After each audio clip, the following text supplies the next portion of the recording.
Welcome home, Dr. Ahmadai Shakur.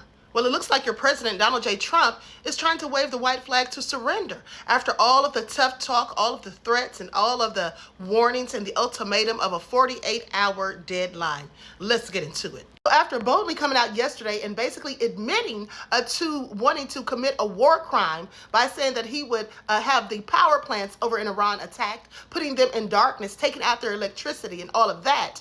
And now he's backpedaling and saying that they've had some positive and productive talks, okay, and that they're thinking about coming to some sort of agreement. Well, you know, I believe that's all lies and BS, because the bottom line is Iran says they rejected his 48-hour ultimatum and in fact haven't had any talks directly or indirectly with him at all. And I absolutely believe it, because we've seen all the lies coming from Trump. And now Trump is basically saying that Iran is thinking about, you know, negotiating and talking about them stopping their nuclear capabilities program. But isn't that what they were agreeing to in the first place before this war even started? Weren't they already having talks and willing to negotiate about that? And then Trump doubled back around and surprise attacked them anyway, him and Bibi. But now he wants to use that as his excuse to try to frame this as if the U.S. is winning and they're putting so much pressure on Iran that now they want to concede. Yeah, please pay attention. Now listen to this report. Multiple rounds of negotiations mediated by Oman occurred in Geneva, with the last reported round taking place around February 26th of 2026. Iranian officials indicated good progress was made with proposals involving limitations on uranium enrichment in exchange for easing sanctions.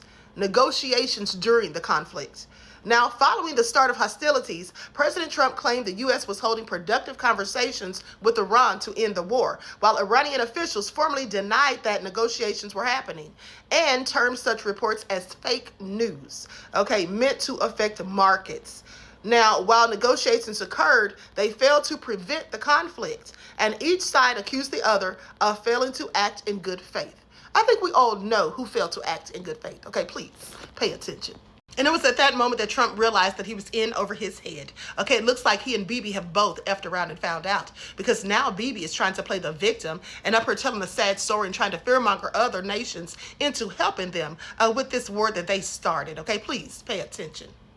The thing they did is they fired an intercontinental ballistic missiles 4,000 kilometers right into Diego Garcia, the American-British base. They can reach now with these ballistic missiles everywhere in Europe, almost everywhere in Europe. I've been warning that for years. The fourth thing that they did is that they shut down the important maritime